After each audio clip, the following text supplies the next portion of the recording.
တရက်မှာတော့ယူကီယာတယောက်သူတို့6တန်းတုန်းကအမှတ်တရလေးတစ်ခုကိုပြန်တတိယလာခဲ့ပါတယ်အဲ့ဒါကသူနဲ့မီကူတို့ချစ်တယ်လို့ပြောကြတဲ့ဂိမ်းတစ်ခုဆော့ခဲ့ကြတာပါကစားနေစီမင်းကတော့ရှင်းရှင်းလေးပါတယောက်ကိုတယောက်ချစ်တယ်လို့ပြောရမှာဖြစ်ပြီးဘသူကအရင်ရှက်သွားလဲဒါမှမဟုတ်ဘသူကအရင်ရင်ခုန်တန်းတွေမြန်လာလဲအဲ့ဒီလိုဖြစ်တဲ့သူကအရှုံးလို့သတ်မှတ်တာပါတကယ်တော့ယူကီယာကအဲ့ဒီအချိန်တုန်းကလည်းဒါကိုကလေးဆန်ဆန်ရှောက်ဆော့တာလို့ထင်ခဲ့တယ်လို့အခုချိန်ထိလဲအဲ့ဒီလိုပဲမြင်နေတော့မှာဒါပေမဲ့၄နှစ်တာကြာသွားတယ်သူတို့နှစ်ယောက်ကတော့အခုထိအစွဲလန်းကြီးစွာနဲ့ဒီဂိမ်းကိုစော့နေကြတော့မှာပဲအခုထိဘယ်သူမှလည်းအနိုင်မရသေးတာမလို့ဘေးကလူတွေအမြင်မှာတော့ကြည့်ပြီးရဲစရာတစ်ခုလိုဖြစ်နေခဲ့ပါတယ်တရက်မှာတော့ပန်းကြံကခုံတန်းလေးတစ်ခုမှထိုင်ရင်သူတို့နှစ်ယောက်ဘယ်သူကပိုပြီးရှက်သွားလဲဆိုတာကိုငင်းခုန်နေခဲ့ကြပါတယ်ဒီတိုင်းဆိုရင်ဒီဂိမ်းကဘယ်တော့မှပြီးမှာမဟုတ်ဘူးလို့မီကူကညီးတွားရင်စောကယူကီယာပြောလိုက်တဲ့ပုံစံလေးကတော်တော်ကြည့်ကောင်းတယ်ဆိုပြီးဆက်နောက်လိုက်ပါတယ်အဲ့ဒီမှာတင်ယူကီယာတယောက်မျက်နှာကြီးညီရဲလာတာကိုမီကူသတိထားမိသွားပြီးချက်ချင်းပဲအမှတ်ယူလိုက်ပါတယ်ဒါပေမဲ့ယူကီယာကလည်းဒါကနင့်တယောက်တည်းအထင်သာဖြစ်ပြီးတခြားသူတွေသတိမှမထားမိတာမလို့အထောက်ထားမခိုင်လုံဘူးဆိုပြီးပြန်ချေပလိုက်ပါတယ်သူတို့နှစ်ယောက်ကလေးတွေလိုစကားများနေကြတာကိုကဖေးဆိုင်ကဟန်နာတောင်သတိထားမိပြီ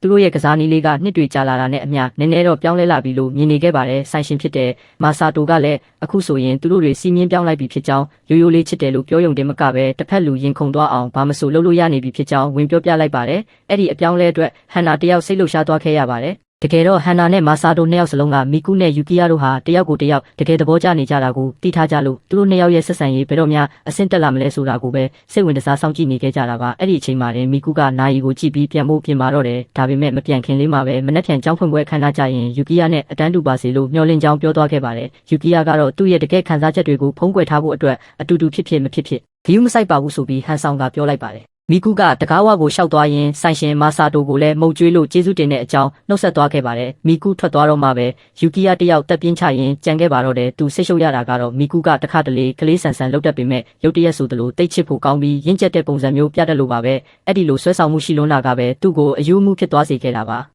ါဆိုင်ကလူတွေကတော့ယူကီယာပဲရှုံးတော့မယ်လို့တွေးနေကြချိန်မှာယူကီယာကတော့သူ့ရဲ့ခံစားချက်တွေဘယ်တော့မှစပြီးပြောင်းလဲသွားခဲ့တာလဲဆိုတာကိုပြန်တွေးနေမိပါတယ်ဒီဂိမ်းကိုဆော့ခါစားတုန်းကတော့မီကူဟာသူ့မျက်စိထဲမှာနည်းနည်းလေးမှချစ်ဖို့ကောင်းမနေခဲ့ပါဘူးသူဒီဂိမ်းကိုသဘောကျခဲ့တာကလည်းမီကူကိုတစ်ခါလောက်ဖြစ်အနိုင်ယူခြင်းနဲ့စိတ်တစ်ခုတည်းကြောင့်တာဖြစ်ပါတယ်ဒါပေမဲ့အလဲတန်းတုန်းကတရက်မှာမီကူကသူ့နာနာကပ်ပြီးချစ်တယ်လို့တိုးလေးပြောလိုက်ချိန်မှာတော့ယူကီယာရဲ့နှလုံးခုန်တန်တွေဆူညံသွားခဲ့ရပါ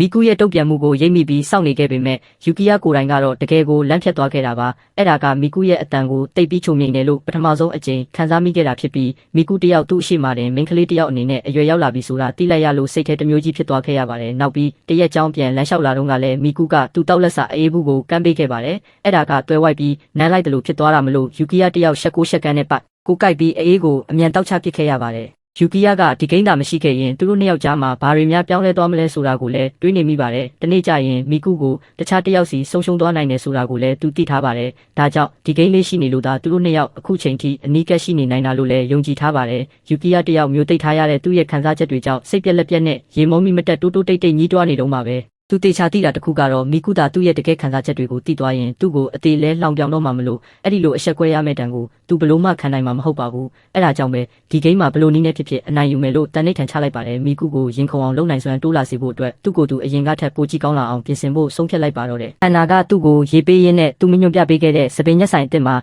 စပင်ညက်လိုက်တာယူကီယာနဲ့တိတ်လိုက်ဖက်ပြီးကြည့်ကောင်းသွားတယ်ဆိုပြီးချီးကျူးလိုက်ပါတယ်ယူကီယာကလည်းတကယ်အဆင်ပြေတယ်လို့ဝန်ခံပေမဲ့ဒါဆိုဘာဖြစ်လို့မီကူကိုဆွဲဆောင်လို့မရသေးတာလဲဆိုပြီးတွေးတာခံပြင်းနေပြန်ပါတယ်အဲ့ဒီတော့ဟန်နာကလည်းရှင်ကအခုထိကလေးဆန်နေတော့မဲလေးစပင်ပုံစံပြောင်းလိုက်ရုံလောက်နဲ့တော့မိန်းကလေးတယောက်ကရှင်ကိုလွယ်နဲ့ရင်ခုန်လာမှာမဟုတ်ဘူးလို့တဲ့ကြီးပဲပိတ်ပြောလိုက်ပါတယ်နောက်နေ့မနက်ရောက်တော့ယူကီယာတယောက်ကြောင်းသွားဖို့အတွက်အကောင်းဆုံးပြင်ဆင်လိုက်ပါတယ်တကယ်တော့မနက်အစောပိုင်းကသူလောနေခဲ့လို့သူ့အမေဝါကာနာကပဲစပင်ပုံစံကိုတိချာဖိတင်ပေးခဲ့ရတာပါအခုသူလှုပ်ဖို့ကြံတာကတော့မီကူကြားရင်သဘောကျသွားမဲ့ရိုမန်တဆန်နဲ့အချစ်စကားတွေကိုစိတ်ထဲကနေပြန်တွေးနေဖို့ပဲဖြစ်ပါတယ်အဲ့ဒီစာသားတွေကယောက်ျားလေးတယောက်အနေနဲ့တိတ်ပြီးအီလုံးနဲ့လို့ထင်မိပေမဲ့လည်းမီကူကိုတခြားသူတွေစီပါမသွားစေချင်တာမလို့သူပဲအနိုင်ရဖို့လိုအပ်နေခဲ့ပါတယ်မီကူလည်းငါ့ကိုပြန်ပြီးသဘောများကြနေမလားဆိုပြီးတွေးမိပေမဲ့မီကူရဲ့စိတ်ကိုတေချာမသိရတာမလို့တကယ်တမ်းဖွင့်ပြောဖို့ကြတော့သူပြောဖို့ဝင်လေးနေခဲ့ပါတယ်ဒါကြောင့်အခုလောလောဆယ်လုံနိုင်တာကတော့မီကူညင်းမရလောက်အောင်ပြည့်စုံတဲ့လူတစ်ယောက်ဖြစ်လာဖို့ပါပဲဂိမ်းမှာသူနိုင်သွားတဲ့နေ့ကျမှပဲမီကူကိုသူ့ရဲ့တကယ်ခံစားချက်တွေအမှန်တိုင်းဖွင့်ပြောတော့မယ်လို့တွေးထားခဲ့ပါတယ်သူစီစဉ်ထားတာကတော့မီကူကိုတွားကြိုတဲ့အချိန်မှာခက်မိုက်စကလုံးတွေနဲ့ဖန်စားပစ်ဖို့ပါပဲအစီအစဉ်ကတကယ်ကိုအကွက်စေလွန်းလို့စိတ်ကြည်နက်ပြီးအောက်ထပ်ကိုပြေးဆင်းလာခဲ့ပေမဲ့ခြံဝင်းတကားရှိမှရက်နေတဲ့မီကူကိုမြင်လိုက်ရချိန်မှာတော့မျက်နှာကြီးရဲတက်လာပြီးမေးလဲမတက်ဖြစ်သွားခဲ့ပါတယ်သူစိတ်ကိုအတက်နိုင်ဆုံးထိန်းထားရပေမဲ့ကြောင်းဝစ်စုံအစ်စ်လေးနဲ့မီကူဟာသူ့မျက်စိထဲမှာနက် သမီးလေးတစ်ပါးလိုလှပလွန်းနေလို့ရှက်သွေးဖြာနေတာကိုမနှဲဖုံးကွယ်ထားခဲ့ရပါတယ်အထက်တန်းကျောင်းဝတ်စုံဝတ်ထားတဲ့မီကူရဲ့ဆွဲဆောင်မှုကသူ့အတွက်တော့အသက်ရှူရက်မတက်ပြင်းထန်လွန်းနေခဲ့ပါတယ်မီကူကလည်းယူကီယာတယောက်သူ့ရဲ့ရင်ခုန်တန်တွေကိုမနှဲအောင်ဤထိန်းချုပ်နေရမှန်းရိပ်မိနေခဲ့ပါတယ်ဒါကိုမြင်တော့မနက်ကလေးကတိတိကျကျပြင်ဆင်လာခဲ့တာတွေအရာထင်သွားပြီဖြစ်ကြောင်းနဲ့ဒီတစ်ခါတော့ဒီဂိမ်းကိုသူမနိုင်တော့မယ်လို့တွေးပြီးပျော်သွားခဲ့ပါတယ်တကယ်တော့မီကူကလည်းဒီဂိမ်းကိုအပျော်တက်တက်ဆော့နေတာမဟုတ်ပါဘူးသူမကငငယ်ကလေးကယူကီယာကိုချစ်လာခဲ့တာဖြစ်ပြီးယူကီယာကသူမကိုကလေးတယောက်လိုမဟုတ်ပဲမိန်းကလေးတယောက်အနေနဲ့မြင်လာစေချင်ခဲ့တာပါအခုနောက်ပိုင်းယူကီယာရဲ့တုံ့ပြန်မှုတွေကပိုပြီးပြင်းထန်လာတာကိုသတိထားမိပေမဲ့ယူကီယာဘက်ကရင်ခုန်နေပါတယ်လို့အတိလင်းဝင်မခံမချင်းတော့သူမဘက်ကအနိုင်ကျင်ညာရတာကိုအားရကျေနပ်မှာမဟုတ်သေးပါဘူးယူကီယာကိုယ်တိုင်ကနင်ကတိတ်ချစ်ဖို့ကောင်းတယ်လို့ဝန်ခံလာမှသာထိုက်တန်တဲ့အနိုင်ဖြစ်မှာပါဒါပေမဲ့လည်းသူမကတော့ဒီဂိမ်းကို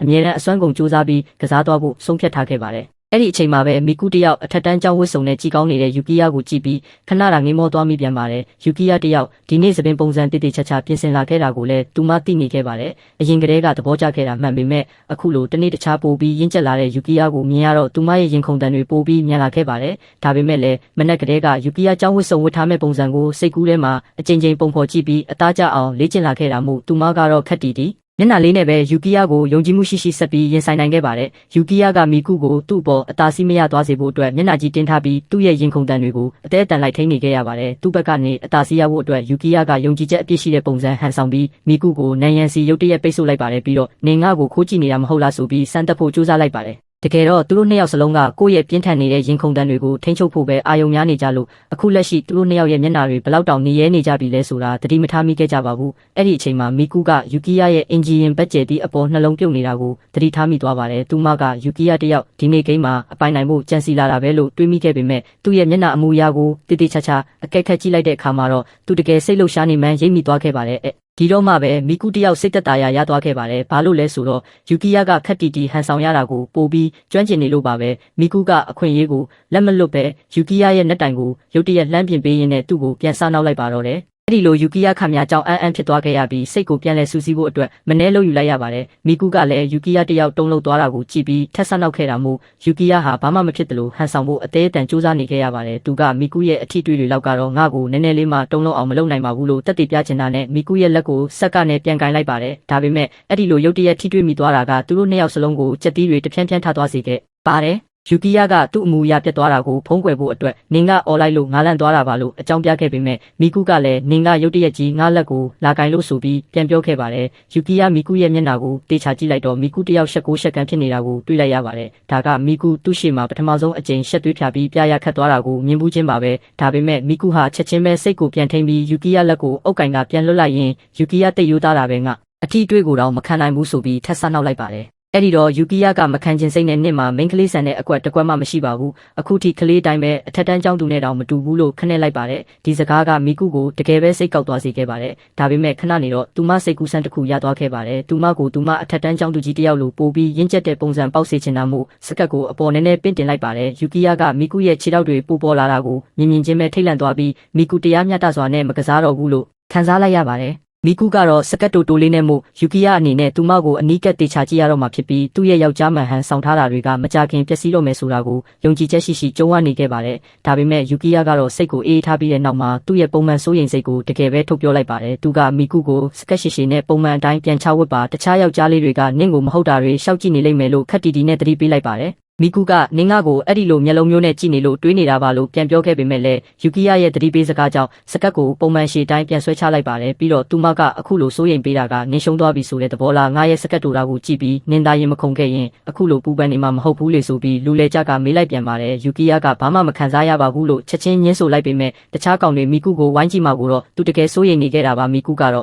့ယူကီယာမျက်နှာကြီးမြည်ရဲနေတာကိုအထင်ရှားမြင်လိုက်ရတာမို့လို့မခံကျင်စိတ်နဲ့ပြန်ရန်တွေ့ရင်သူတို့နှစ်ယောက်နောက်တစ်ချိန်ရန်ပွဲတွေပြင်းထန်သွားခဲ့ရပြန်ပါတယ်သူတို့ရန်ဖြစ်နေတာရုတ်တရက်ရက်တန့်သွားတာကတော့သူတို့နောက်မှာဝါကာနာရုတ်တရက်ပေါ်လာခဲ့ပြီးအခုချက်ချင်းចောင်းကိုမသွားရင်အချိန်မီမှမဟုတ်တော့ဘူးလို့သတိပေးလိုက်လို့ပါပဲပြောတာမှန်နေမှန်းသိတာနဲ့သူတို့နှစ်ယောက်စလုံးចောင်းစီကိုအစွမ်းကုန်ပြေးသွားခဲ့ကြပါတယ်ဝါကာနာကတော့ပြေးသွားတဲ့သူတို့နှစ်ယောက်ကိုကြည့်ပြီးအထက်တန်းចောင်းသားတွေဖြစ်လာတာတော့အရင်ကအတိုင်းကလေးဆန်တာမပြောင်းလဲသွားဘူးဆိုပြီးတက်ပြင်းချခဲ့ရပါတယ်တလန်းလုံးပြေးလာခဲ့ကြတာမို့ចောင်းစီကိုသွားတဲ့ချယ်ရီပင်တွေရှိတဲ့တောင်ကုန်းကိုအရောက်မှာတော့မောဟိုက်နေခဲ့ကြပါပြီ အချိန်မီပမလားဆိုတာတေချာမသိသေးချိန်မှာယူကီယာကမီကူချစ်ကန်ကန်လုံးနေလို့နောက်ကျတော့မယ်ဆိုပြီးအပြစ်ပုံချလိုက်ပါတယ်မီကူကလည်းနင်ကသာဒီဂိမ်းကိုအတီပေါက်လုပ်ပြီးစော့နေတာပါဆိုပြီးချက်ချင်းပြန်ချေပလိုက်ပါတယ်သူမကတက်တေဖြစ်စောစောကယူကီယာတယောက်နေရန်မှာလာပိတ်ပြီးခက်တီတီဟန်ဆောင်ဖို့အသေးအတန်စူးစမ်းနေခဲ့တာကိုထောက်ပြလိုက်ပါတယ်မီကူကယူကီယာတယောက်အဲ့ဒီအချိန်တုန်းကတုံလုံးနေတာတိတာလုံးနေလို့အခုလိုရန်ရှာနေတာကိုရှုံးသွားပြီဆိုတာသိနေလို့ပဲလို့ယုံကြည်ချက်အပြည့်နဲ့ပြောလိုက်ပါတဲ့ယူကီယာကလည်းရန်တွေးဖို့လုပ်ပေမဲ့စိတ်ပြောင်းသွားခဲ့ပြီးအရှိန်ကိုလျှော့လိုက်ရကနေလုံးဝရက်ပစ်လိုက်ပါတယ်ဒါကြောင့်မီကူဟာသူ့ရှိကိုခြေလန်းနှဲငယ်ရောက်သွားခဲ့ပါတယ်မီကူဘေးမှာယူကီယာမရှိတော့မှန်းသိလို့အံ့ဩပြီးနောက်ပြန်လှည့်ကြည့်လိုက်တဲ့အခါမှာတော့ယူကီယာရဲ့တည်ငြိမ်နေတဲ့မျက်နှာလေးကိုမြင်ပြီးရုတ်တရက်မျက်နှာလေးညှိမြန်းသွားခဲ့ရပါတယ်အဲ့ဒီအခါကျမှယူကီယာကအရှိကိုတည်ငြိမ်နဲ့ရှောက်လာခဲ့ပြီးနင်ဘလောက်တောင်ပြရာခတ်သွားမလဲဆိုတာကိုသိကျင်လို့စမ်းကြည့်တာလို့ပြောကဘေးကနေဖျက်လျှောက်သွားခဲ့ပါတယ်သူတို့နှစ်ယောက်ချက်ချင်းပဲပြန်ပြီးရန်ဖြစ်ကြပေမဲ့လည်းဒီတစ်ခါတော့လေတံတွေကပိုပြီးပုတ်ပါသွားခဲ့ပြီးရန်ပွဲကြီးတစ်ခုကိုတီတီလေးရှောင်လွှဲနိုင်ခဲ့ကြတဲ့အတိုင်းပါပဲအဲ့ဒီလိုနဲ့ပဲသူတို့နှစ်ယောက်ကျောင်းကိုအပြေးလွှားဆက်သွားခဲ့ကြပါတယ်ကျောင်းရောက်တဲ့အခါမှာတော့အတန်းခွဲစရင်ကတ်ထားတဲ့တင်ပုံးစီကိုအမြန်သွားကြည့်လိုက်ကြပါတယ်သူတို့နှစ်ယောက်စလုံးဒီနှစ်ပညာသင်နှစ်မှာလည်းအတန်းတူကြနေမှန်းသိလိုက်ရတော့မျက်နှာလေးတွေဝင်းပသွားခဲ့ပါတယ်ဒါပေမဲ့လည်းအပြင်ပန်းမှာတော့တိတ်ဝမ်းတာနေတာကိုမသိတာအောင်ဟန်ဆောင်နေခဲ့ကြပါတယ်တစ်ချိန်တည်းမှာပဲဒီနှစ်ဟာချစ်တယ်လို့ပြောတဲ့ဂိမ်းကိုအပြတ်သက်အနိုင်ယူပြီးအဆုံးသတ်မဲ့နှစ်ပဲလို့စိတ်ထဲကနေအတီးတီးကတိပြုလိုက်ကြပါတယ်သူတို့နှစ်ယောက်စလုံးကတယောက်နဲ့တယောက်တကယ်သဘောကျနေကြမှန်းလုံးဝမသိကြပဲတစ်ဖက်လူကကိုယ့်အပေါ်ဘလို့ပုံစံနဲ့ရင်ခုန်ပြီးကြာရှုံးသွားမလဲဆိုတာကိုအတီးတီးစိတ်ကူးရင်ပြီးသဘောကျကပြုံးစီစီဖြစ်နေခဲ့ကြပါတယ်အတိတ်ကိုပြန်ကြည့်ရင်မီကူနဲ့သူမရဲ့အမေဟာဒီရက်ကွက်တစ်ကိုပြောင်းရွှေ့လာခဲ့ကြတာပါအလုပ်ကိစ္စကြောင့်မီကူရဲ့အမေကမီကူကိုအိမ်နီးနားချင်းဖြစ်တဲ့ယူကီယာတို့အိမ်မှာခဏအထားခဲ့ရပါတယ်ယူကီယာကမီကူနဲ့ပထမဆုံးအကြိမ်တွေ့ဘူးတာဖြစ်ပေမဲ့သူ့အိမ်ထဲကိုနွေးနွေးထွေးထွေးပဲကြိုးဆိုခဲ့ပါတယ်မီကူရဲ့အမေထွက်သွားတဲ့အခါမှာတော့ပတ်ဝန်းကျင်အစိမ့်သက်သက်ကြောင့်မီကူတယောက်ငိုပါတော့တဲ့အဲ့ဒီတုန်းကယူကီယာကမီကူစိတ်သက်သာရစေဖို့အတွက်ရိုးရှင်းတဲ့ကြက်ဥလိတ်လေးလှုပ်ကြွေးခဲ့ပြီးအဲ့ဒီလိုဂယုစိုက်တတ်မှုကြောင့်ပဲမီကူကိုပြုံးလာစေခဲ့တာပါပြစ္ဆုတ်ပံအချိန်မှာလည်းယူကီယာတယောက်ကြက်ဥလိတ်လေးလှုပ်ရင်းနဲ့အဲ့ဒီနေ့ကအမတ်တရတွေကိုပြန်တွေးပြီးပြုံးနေမိပါတယ်သူတို့ရဲ့အထက်တန်းကျောင်းအစ်စ်မှာတော့ကျောင်းသားတစ်တွေတငယ်ချင်းအစ်စ်တွေယထာကြပြီးတပျော်တပါးစကားတွေပြောနေကြပါပြီယူကီယာကတော့တခြားလူတွေနဲ့အဆက်အသွယ်မရှိဘဲအထီးကျန်နေတဲ့ပုံပေါက်နေပါတယ်တကယ်တော့ကျောင်းမဖွင့်ခင်ကတည်းကလူတိုင်းကဆိုရှယ်မီဒီယာတစ်ခုကိုတုံပြီးတငယ်ချင်းတွေဖွဲ့ထားကြတယ်လို့မီကူကပြောပြဖူးပါတယ်အဲ့ဒီအချိန်မှာမီကူကယူကီယာနားလျှောက်လာပြီးတော့ Instagram အကောင့်မဖွင့်ခြင်းလို့အခုလိုတငယ်ချင်းမရှိဘဲအထီးကျန်ကောင်ဖြစ်နေရတာဆိုပြီးချက်ချင်းပဲလာဆက်နောက်လိုက်ပါတယ်အခြေအနေကအဲ့ဒီလိုဖြစ်နေတာတောင်ယူကီယာကတော့အကောင့်ဖွင့်ဖို့ကိုလုံးဝညှင်းဆန်နေတော့မှပဲသူကမီကူကိုငါကအထီးကျန်နေတာမဟုတ်ဘူးကို့ဘာသာအေးအေးဆေးဆေးနေရတာကိုသဘောကျလို့ပါလို့ပြန်ပြောလိုက်ပါတယ်မီကူကလည်းအဲ့ဒါကိုဂုံယူဝင်ကြွားစွာပြောနိုင်တာကိုပဲချီကျူးရမလို့ဖြစ်နေပြီလို့ဆိုလိုက်ပါတယ်ပြီးတော့သူမကအเจ้าမှာသူတို့နှစ်ယောက်နဲ့ပတ်သက်ပြီးကောလာဟာလာတွေထွက်မလာစေချင်တာမို့เจ้าနဲ့မှဆိုရင်တယောက်ကိုတယောက်မျိုးရိုးနာမည်နဲ့ပဲခေါ်ကြဖို့အကြံပြုလိုက်ပါတယ်ယူကီယာကအဲ့ဒီလိုတောင်းဆိုချက်ကြောင့်အံ့ဩသွားရုံနဲ့မကပဲမီကူကစမ်းတက်တဲ့အနေနဲ့သူ့ကိုမျိုးရိုးနာမည်နဲ့လှမ်းခေါ်လိုက်တဲ့အခါစိတ်ထဲနည်းနည်းတောင်ဝမ်းနဲ့သွားခဲ့ရပါတယ်ဒါကိုမြင်တော့မီကူကရုတ်တရက်ရင်မောလိုက်ပြီးငါကစတာပါအရင်တိုင်းပဲယူကီယာလိုပဲဆက်ခေါ်မှာပါဆိုပြီးစိတ်သက်သာရအောင်ပြန်ပြောလိုက်ပါတယ်ဒါပေမဲ့မီကူကသူ့နာမည်ကိုပြန်ခေါ်လိုက်တဲ့အဲ့ဒီအချိန်ခဏလေးမှတင်ယူကီယာတယောက်မျက်နှာကြီးညီမြန်းလာတာကိုမနှဲထိန်လိုက်ရပြန်ပါတယ်မီကူကဒါကိုအမိဖမ်းမိသွားပြီးချက်ချင်းပဲစနောက်လောင်ပြောင်သွားတော့တဲ့ယူကီယာကသူ့ရဲ့ရင်ခုန်တန်တွေဘလောက်ဆူညံသွားခဲ့တာကိုလုံးဝညှင်းဆိုပြီးတော့ဒါဆိုငါမျက်လုံးကိုတက်တက်ကြည့်ပြီးငါနာမည်ကိုနောက်တစ်ခါထပ်ခေါ်ပြဆန်းဆိုပြီးစိန်ခေါ်လိုက်ပါတယ်အဲ့ဒီမှတင်မီကူတယောက်ရုတ်တရက်ရှက်သွားခဲ့ရပြီးနာမည်ခေါ်ဖို့စူးစမ်းရင်းနဲ့မျက်တောင်တွေပုတ်ခတ်ကအကြည့်တွေလွှတ်တက်ဖယ်နေခဲ့မိပါတယ်မီကူတယောက်သူ့နာမည်ခေါ်ဖို့တုံးလုံးချောက်ချနေတာကိုမြင်တော့ယူကီယာကအခွင့်အရေးရတော့နှာခေါင်းသွေးထွက်မတက်ပြန်လောင်ပြောင်ပါတော့တယ်မီကူကမခံချင်စိတ်နဲ့တော်တော်ဒေါသထွက်သွားခဲ့ပြီးတော့တခြားလူတွေအထင်လွဲမှဆိုလို့တတိထားနေတာပါလို့ပြန်ချေပလိုက်ပါတယ်ဒါပေမဲ့သူမရုတ်တရက်တွေးမိသွားတာကတကယ်လို့လူတွေကသူတို့ရဲ့ဆက်ဆံရေးကိုအထင်လွဲကြမယ်ဆိုရင်တော့အဲ့ဒါကလုံးဝကြီးမားရွံ့နေတာမျိုးတော့မဟုတ်ဘူးဆိုတာပါပဲယူကီယာကတော့သူမရဲ့စကားကြောင့်မြင့်တက်သွားခဲ့ရပါတယ်သူတို့ကရီးစားတွေလည်းမဟုတ်ကြသေးပဲနဲ့မီကူရဲ့လေတံကသူမဟာသူနဲ့တွဲချင်နေတဲ့ပုံစံမျိုးဖြစ်နေတဲ့အတွက်ကြောင့်ပါမီကူကယူကီယာတယောက်သူမရဲ့စကားအပေါ်အလေးနဲ့တွေးတောနေမှန်းရိပ်မိသွားပြီးနင်ကကောငါတို့နှစ်ယောက်ဘလို့ပတ်သက်မှုမျိုးရှိနေတယ်လို့ထင်လို့လဲဆိုပြီးပြန်မေးလိုက်ပါတယ်ယူကီယာကထိတ်လန့်တကြားနဲ့ငါတို့ကြားမှာရှိတဲ့တခုတည်းသောပတ်သက်မှုကတော့ငယ်တငယ်ချင်းဆိုတာပါပဲလို့အော်ဟစ်လိုက်ပါတယ်အဲ့ဒီအချိန်မှာပဲမိန်းကလေးနှစ်ယောက်ကမီကူကိုလှမ်းခေါ်လိုက်တာမို့မီကူလည်းယူကီယာကိုထားခဲ့ရတဲ့အတွက်အမြန်တောင်းပန်ပြီးထွက်သွားခဲ့ပါတယ်ယူကီယာကတော့စပွဲခုံပေါ်ကိုအကြည့်ချရင်းနဲ့မီကူကသူ့ကိုလာကစားသွားတာပဲဖြစ်ရမယ်လို့တွေးတောနေခဲ့ပါတော့တယ်သူတွေးလို့မဆုံးခင်မှာပဲအဲ့ဒီမိန်းကလေးနှစ်ယောက်ကသူ့စီကိုရှောက်လာတာကိုတော့တတိမထားမိလိုက်ပါဘူး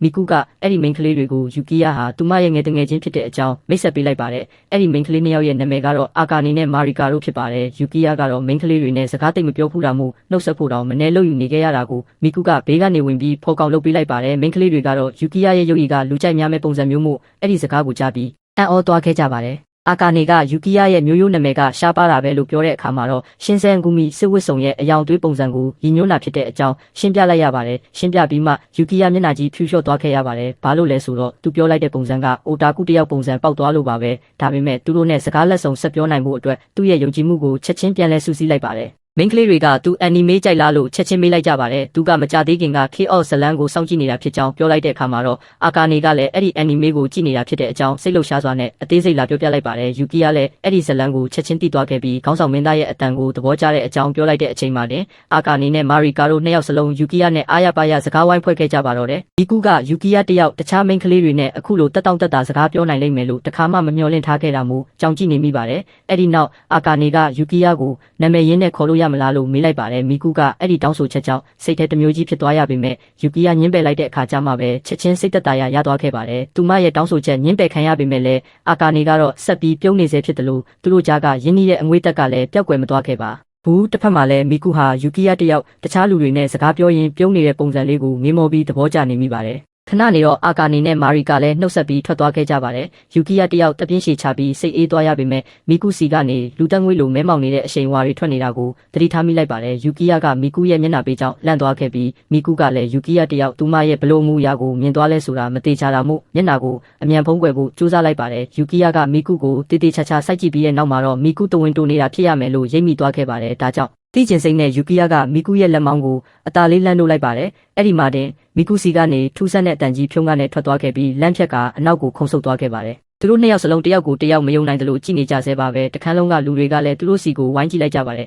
အဲ့ဒီနောက်မှာတော့ယူကီတယောက်ဝါကနဲ့အော်ရလိုက်ပါတော့တယ်သူကမီကူစီကိုဖြည်းဖြည်းချင်းရှောက်သွားရင်းနဲ့ဘာလို့အဲ့လောက်ရေစရာကောင်းတဲ့အတန်ကြီးထွက်သွားရတာလဲလို့မေးတော့မီကူကလည်းအပြစ်အလုံးကိုသူ့ပေါ်ပဲပုံချလိုက်ပါတယ်နောက်ဆုံးကြမှာပဲသူမကနေငါတငယ်ချင်းတွေနဲ့စကားပြောကနင်းမျက်နှာထူးဆန်းတဲ့အမူအရာဖြစ်နေလို့တွေးပူသွားတာလို့ဝန်ခံလိုက်ပါတယ်ယူကီကလည်းချက်ချင်းပဲနင်ကသာစောစောကပို့ပြီးတော့ထူးဆန်းတဲ့မျက်နှာပေးကြီးဖြစ်နေတာပါလို့ပြန်ချေပတ်လိုက်ပါတယ်အဲ့ဒီလိုရန်ဖြစ်နေပေမဲ့လည်းယူကီကမီကူနဲ့စကားပြောရတာဟာတခြားသူတွေနဲ့စာရင်သူ့အတွက်အများကြီးပိုးလွဲကူနေတဲ့ဆိုတာကိုစိတ်ထဲကနေဝန်ခံနေမိပါတယ်သူကမီကူဘက်ကနေအကြည့်လွဲလိုက်ပြီးတခြားမိန်းကလေးတွေကစကားသိများတာပဲလို့ခက်တီတီနဲ့ပြောလိုက်ပါတယ်အဲ့ဒီနောက်မီကူကကြောင်းကန်တင်းမှာတယောက်တည်းထိုင်နေတဲ့ယူကီစီကိုရှောက်သွားခဲ့ပြီးသူ့ကိုအသာလေးလန့်ခေါ်လိုက်ပါတယ်သူမကယူကီရဲ့နေချက်တစ်ဖက်ကိုဆွဲဖြုတ်လိုက်တာမို့ယူကီလည်းလန့်ပြီးအာယုံရောက်လာခဲ့ပါတယ်မီကူကသူ့ကိုအထီးကျန်ကောင်ဖြစ်နေတာကောင်းလားဆိုပြီးလာဆနောက်ခဲ့ပါတယ်သူမကသူမသူငယ်ချင်းတွေနဲ့အတူလာထိုင်ဖို့ဖိတ်ခေါ်ခဲ့ပေမဲ့ယူကီကအကြည့်လွဲပြီးတော့နင်းတဝင်းတိုနေတာမဟုတ်လားဆိုပြီးခနဲ့လိုက်ပါတယ်မီကူကအရေးမဆိုင်တဲ့ပုံစံနဲ့သူမရဲ့ထမင်းဘူးကိုစပွဲပေါ်ဖုံးကားနဲ့ချလိုက်ပြီးတော့ယူကီရဲ့ဘေးနားမှာတင်ဝင်ထိုင်လိုက်တာမို့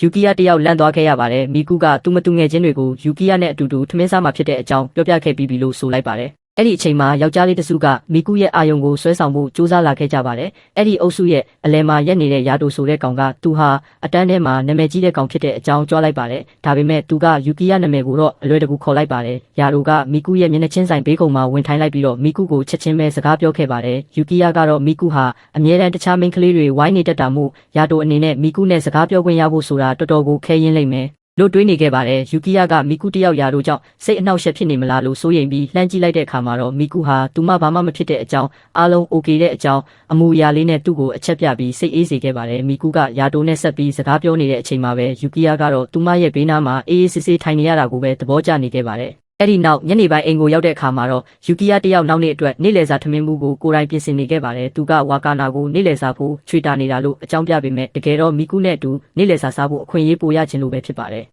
အဲ့ဒီအချိန်မှာပဲမနက်ဖြန်နေ့လယ်စာအတူစားဖို့ဖိတ်ခေါ်ထားတဲ့မီကူစီက message ကိုမြင်သွားခဲ့ပါတယ်။နောက်နေ့နေ့လယ်စာစားတဲ့အချိန်မှာတော့မီကူနဲ့ယူကီယာတို့လူရှင်းတဲ့နေရာတစ်ခုမှာအတူတူထိုင်နေခဲ့ကြပြီးမီကူကသူမကိုယ်တိုင်ပြင်ဆင်လာခဲ့တဲ့ဘန်တိုဘူးကိုပျော်ပျော်ရွှင်ရွှင်နဲ့ကမ်းပေးလိုက်ပါတယ်။ယူကီယာကအဖုံးကိုတိတိကျကျလေးဖွင့်လိုက်တဲ့အခါမှာတော့အရသာရှိမဲ့နေ့လယ်စာကိုမြင်လိုက်ရပြီးလန့်သွားခဲ့ပေမဲ့သူတို့နှစ်ယောက်ရဲ့ကစားပွဲကိုချက်ချင်းတတိယသွားခဲ့ပါတယ်။မီကူကိုလှမ်းကြည့်လိုက်တော့သူမကအောင်နိုင်သူတယောက်လိုပြုံးကြည့်နေခဲ့ပြီးဒါကသူ့အတွက်တီးတက်လုပ်ပေးထားတဲ့နေ့လယ်စာမို့လို့ရင်ခုန်သွားတာပဲလို့စနောက်ပြီးပြောလိုက်ပါတယ်ယူကီယာကတော့သူမကဒီအချစ်ကိန်းမှာနိုင်ဖို့အတွက်ပဲဒီနေ့လယ်စာကိုလုပ်ပေးတာဆိုပြီးစိတ်ထဲမှာမကြေမနက်ဖြစ်နေခဲ့ပါတယ်မီကူကလည်းအစားအသောက်တွေကိုမြည်ဆန်းကြည့်ဖို့စိတ်လှုပ်ရှားစွာနဲ့တိုက်တွန်းခဲ့တာကြောင့်သူလည်းဟင်းတစ်ဖက်ကိုကောက်စားလိုက်ပါတယ်ပစက်ထဲကိုထည့်လိုက်တော့အရသာအရန်ကောင်းလွန်းတာကြောင့်သူ့ရဲ့မျက်နှာအမူအရာချကချင်းပြောင်းသွားခဲ့ပြီးမီကူကဒါကိုလှမ်းပြီးထောက်ပြလိုက်ပါတယ် ယူကီယာကတော့အခြေအနေကိုထိန်းပြီးတော့သူမသူ့အတွက်တိတိကျကျစဉ်းစားပြီးချက်ပြုတ်ပေးတာဖြစ်မယ်လို့ရန်ဆက်လိုက်ပါတယ်သူ့ရဲ့စကားလုံးကကွက်တိမှန်နေတာမို့လို့မီကူတယောက်ရှက်သွေးဖြာသွားခဲ့ရပါတယ်ဒါပေမဲ့သူကဟင်းကြောင်ထူးထူးဆန်းဆန်းပုံစံနဲ့မှတ်ချက်ပေးလိုက်တာကြောင့်မီကူရဲ့စူပူတာကိုခံလိုက်ရပါတယ်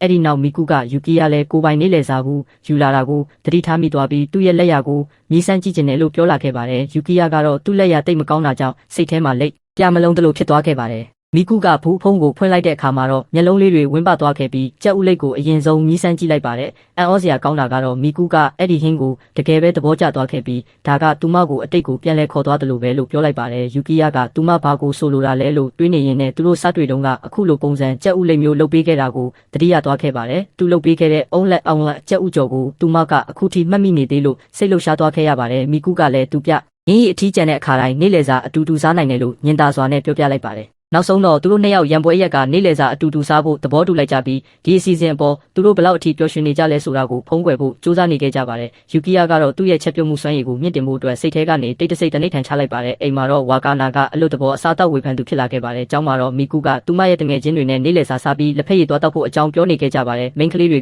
ကသူမနဲ့အတူပိတ်ရက်မှာအပြင်ထွက်ဖို့ခေါ်နေကြပေမဲ့သူမကတော့အဲ့ဒီဖိတ်ခေါ်ချက်ကိုညှင်းပယ်လိုက်ပါတယ်အနီးနားကယောက်ျားလေးတွေကဒီစကားဝိုင်းကိုကြားသွားခဲ့ပြီးသူမနဲ့အတူလက်ဖက်ရည်တောက်ရရင်ဘယ်လိုမျိုးဖြစ်မလဲဆိုတာကိုစိတ်ကူးရင်နေခဲ့ကြပေမဲ့ယူကီယာကတော့သူတို့ကိုဘာမှထုတ်မပြောဖို့ရွေးချယ်ခဲ့ပါတယ်ပိတ်ရက်မှာတော့ယူကီယာကမီကူနဲ့အတူအွန်လိုင်းဂိမ်းဆော့ရင်အချိန်ဖြုံးခဲ့ပါတယ်စိတ်ပြက်လက်ပြက်ဖြစ်နေတဲ့အတန်ကိုကြားရတဲ့အခါမှာတော့မီကူဂိမ်းဆော့တက်တယ်ဆိုတာကိုတခြားသူတွေသာသိရင်ဘယ်လောက်တောင်အံ့ဩသွားမလဲလို့ယူကီယာမတွေးပဲမနေနိုင်ဖြစ်နေခဲ့ရပါတယ်ဂိမ်းဆော့ခြင်းကနှစ်ပေါင်းများစွာအတွက်သူတို့နှစ်ယောက်ကိုဆက်သွယ်ပေးထားတဲ့အနေငယ်သောအကြောင်းအရာတွေထဲကတစ်ခုပဲဖြစ်ပါတယ်အလဲတန်းကြောင်းတက်ကလေးကသူတို့ရဲ့ဝါသနာတွေကမတူညီကြတာကြောင့်အတူတူအချိန်ဖြုံးတာတွေနှဲပါသွားခဲ့တာဖြစ်ပါတယ်ယူကီယာကပိတ်ရက်မှာဂိမ်းဆော့ရင်းနဲ့အချိန်ဖြုံးနေတာတကယ်ပဲအဆင်ပြေရဲ့လားလို့ပေါ့ပေါ့ပပပဲမေးလိုက်ပါတယ်မီကူကတော့ပိတ်ရက်မှာစိတ်ပန်းဖြေချင်တာကြောင့်ဂိမ်းမဲဆော့ချင်တာလို့ပြောပြီးတော့အခုချိန်မှာယူကီယာနဲ့အတူရှိနေရတာကိုလည်းသဘောကျတယ်လို့ကပ်ပြီးပြောလိုက်ပါတယ်ဂိမ်းပွဲအသစ်စတင်ချိန်မှာတော့မီကူရဲ့အတန်ကရုတ်တရက်မြင့်တက်သွားခဲ့ပြီးသူမဘလောက်တောင်စိတ်လှုပ်ရှားနေပြီလဲဆိုတာထင်ရှားနေခဲ့ပါတယ်ယူကီယာကလည်းသူမရဲ့တက်ကြွမှုကိုဆွဲဆောင်မှုရှိတယ်လို့မြင်ပြီးတော့ဒါတွေကမီကူနဲ့အတူသူတကယ်ပဲတန်ဖိုးထားရတဲ့အခိုက်အတန့်လေးတွေဖြစ်တယ်ဆိုတာကို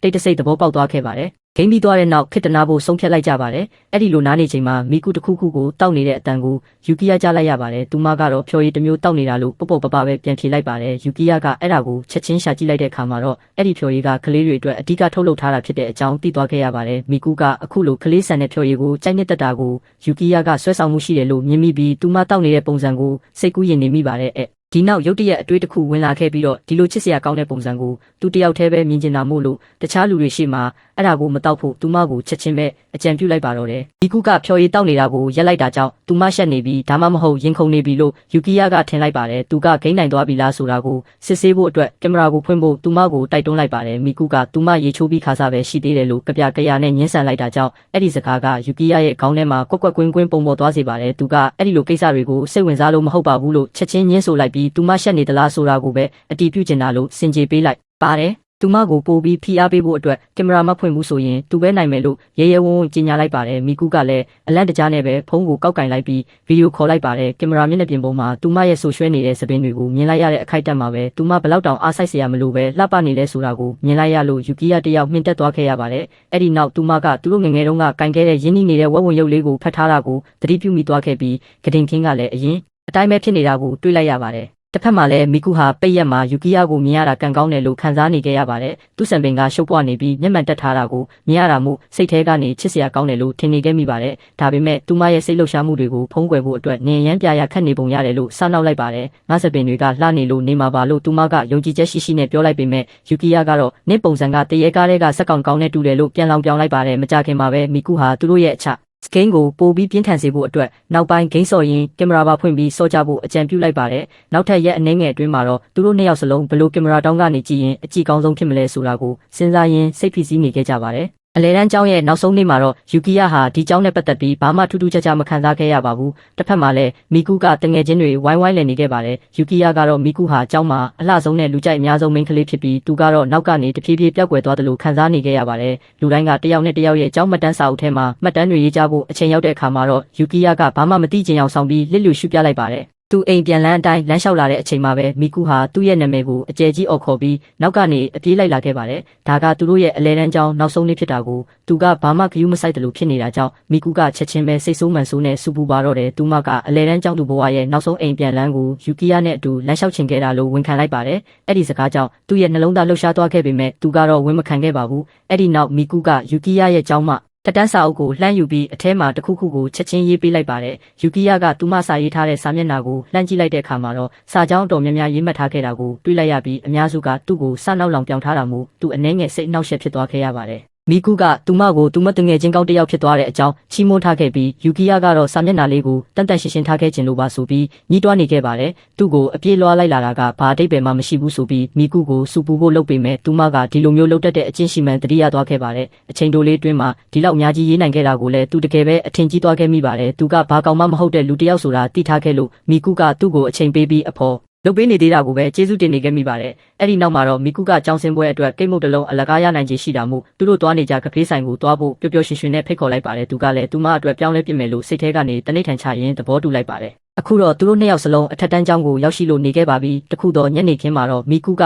ယူကီယာစီကိုဖုန်းဆက်ပြီးပေါ့ပေါ့ပပစကားပြောလာခဲ့ပါတယ်။သူမရဲ့တငယ်ချင်းတွေကိုလိုက်ကျွေးဖို့အဆင်ပြေမဲ့စားတောက်ဆိုင်ကောင်းကောင်းတိလာလို့မေးလာခဲ့ပါတယ်။ယူကီယာကလည်းသူတို့သွားနေကြနေရာတွေကိုချက်ချင်းပဲအကြံပြုပေမဲ့မီကူကဒီတခါတော့ပိုပြီးချစ်စရာကောင်းတဲ့နေရာမျိုးကိုသွားချင်တာလို့ရှင်းပြလိုက်ပါတယ်။ယူကီယာဘက်ကချက်ချင်းပြန်မဖြေနိုင်ခဲ့တာကြောင့်မီကူကရုတ်တရက်ဖုန်းချရတော့မယ်လို့ပြောလာခဲ့ပါတယ်။သူမကသူ့ရဲ့မျက်နှာအမူအရာပြောင်းလဲသွားခဲ့တာကိုသတိထားမိပြီးအိမ်မက်လှမပါစေလို့ဆူတောင်းပေးကဖုန်းမချခင်မှာပဲဆက်နောက်သွားခဲ့ပါတယ်။ယူကီယာကလည်းခိတ္တမြငေးမောသွားပြီးသူ့ရဲ့အတွေးတွေထဲမှာပဲနစ်မြုပ်နေခဲ့ပါတယ်။ဝါကာနာစားနေတဲ့ရေခဲမုံရတာအဆက်လေးကိုသတိထားမိသွားတာကြောင့်သူကလည်းပေါ့ပေါ့ပပပဲတဝက်ခွဲကျွေးဖို့တောင်းလိုက်ပါတော့တယ်။အဲဒီနောက်သူကရှိုးဂျိုရှော့ကြောင်းမန်ဂါစာအုပ်တအုပ်ကိုကောက်ကင်ပြီးဖတ်နေမိပါတယ်။မီကူကိုသူ့အနားမှာဆက်ရှိနေစေဖို့အတွက်ဒီမန်ဂါလေးတွေကမင်းသားလိုမျိုးပိုပြီးစွမ်းဆောင်နိုင်တဲ့သူဖြစ်လာဖို့လိုအပ်တယ်လို့ခံစားနေရတာပါ။သူမကိုဆုံးရှုံးရမှာကိုတကယ်ပဲကြောချမ်းမတ်တက်ကြောက်ရွံ့နေခဲ့မိပါတယ်။အဲ့ဒီနောက်သူကြုံတွေ့နေရတဲ့စိုးရိမ်ပူပန်မှုတွေကိုဟန်နာနဲ့တိုင်ပင်ပြီးဖွင့်ပြောပြလိုက်ပါတယ်။မာဆာတိုကလည်းမီကူဘယ်ရောက်နေလဲဆိုပြီးလာမေးပါတယ်။စောစောကလေးကပြန်သွားပြီလို့ယူကီယာရှင်းပြလိုက်တဲ့အခါမှာတော့မာဆာတိုတယောက်ဇလန်းပြတ်သွားလို့စိတ်ပြတ်သွားပြီ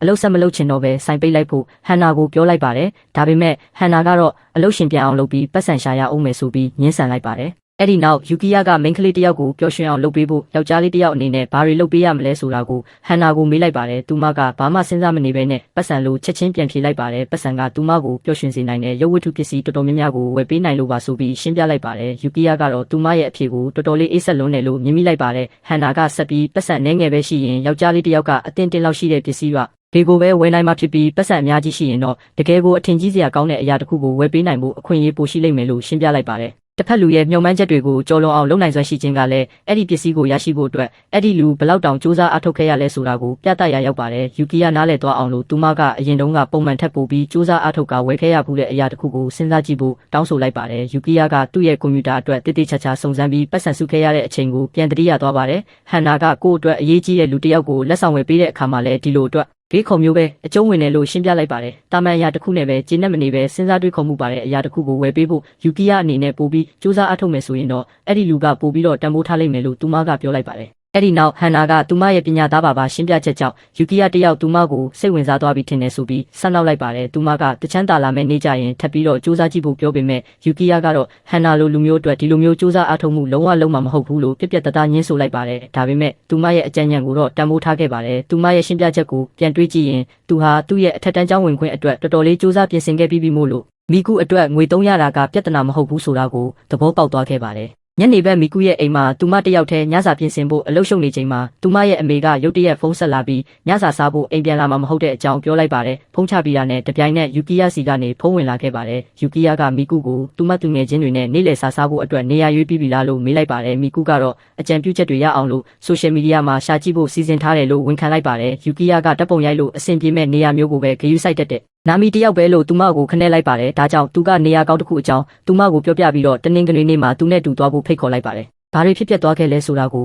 မီကူတယောက်တေးသေးချာချာမစင်စားမိခင်မှာပဲသူကဖုန်းကိုချက်ချင်းချသွားခဲ့ပါတယ်။အဲ့ဒီနောက်မှာတော့သူမကိုဒိတ်ဖို့အတွက်ဖိတ်ခေါ်လိုက်တာပဲဆိုတာကိုသဘောပေါက်ဖို့အတွက်အချိန်နဲ့ငယ်ယူလိုက်ရပါတယ်။တစ်ဖက်မှာလည်းယူကီယာကတေးသေးချာချာပြင်ဆင်မှုတွေလုပ်ဖို့ဆုံးဖြတ်ထားခဲ့ပါတယ်။ဒါကြောင့်သူကရှိုးဂျိုမန်ကာတွေကိုလေ့လာဖို့ဆုံးဖြတ်လိုက်ပါတယ်။ပုံမှန်တိတ်နေကြနေရအများစုကသူတို့မိသားစုအတူတူသွားဖို့ပြီးသားမို့လို့တိတ်ပြီးမထူးကြဘူးဆိုတာကိုသဘောပေါက်ခဲ့ပါတယ်။ မိကူကသူမရဲ့တငယ်ချင်းတွေနဲ့အပြင်ခဏခဏထွက်လေ့ရှိတာကြောင့်ပိုပြီးစမ်းသစ်တဲ့နေရာတွေကိုယင်းနှီးပြီးသားဖြစ်တာကိုလည်းသတိထားမိခဲ့ပါတယ်သူကဒီဒိတ်ကိုမိကူအတွက်မေ့မရနိုင်တဲ့အမတ်တရားတစ်ခုဖြစ်စေခြင်းခဲ့ပါတယ်သူမရဲ့အိမ်မှာတော့မိကူဟာယူကီယာတယောက်နောက်ပိုင်းမှာသူတို့ရဲ့အချစ်ကိန်းကိုပိုပြီးပြင်းပြင်းထန်ထန်ကစားလာတယ်ဆိုတာကိုခံစားနေရပါတယ်အဲ့ဒီနောက်သူတို့နှစ်ယောက်အတူတူအချိန်မဖြုံးဖြစ်တာအတော်လေးကြာခဲ့ပြီဆိုတာကိုလည်းသတိထားမိခဲ့ပါတယ်သူတို့ငယ်ငယ်တုန်းကမိသားစုစားတောက်ဆိုင်တွေစီကိုအမြဲတမ်းသွားခဲ့ကြတာကိုသူမပြန်သတိရမိလိုက်ပါတယ်ဒါပေမဲ့ယူကီယာကသူမနဲ့အတူအယုံညက်ဆက်ကစားဖို့ကိုတော့အမြဲတမ်းရှောင်လွှဲခဲ့ပါတယ်အဲ့ဒီလိုဖြစ်ခဲ့ပေမဲ့တနေ့ကျရင်သူကသူမအတွက်အယုတ်လေးတစ်ယုတ်ညှက်ပေးလိမ့်မယ်လို့သူမစိတ်ထဲကနေတိတ်တဆိတ်မျောလင့်နေခဲ့မိပါတယ်ဒီနေ့ကဗုဒ္ဓဟူးနေ့ပဲရှိသေးတာမို့ပြင်ဆင်ဖို့အချိန်အများကြီးရှိသေးတယ်လို့သူမတွေးနေမိပါတယ်ယူကီယာကဒီဒိတ်ကိုစတင်ဖိတ်ခေါ်သူဖြစ်ပေမဲ့သူမကပဲ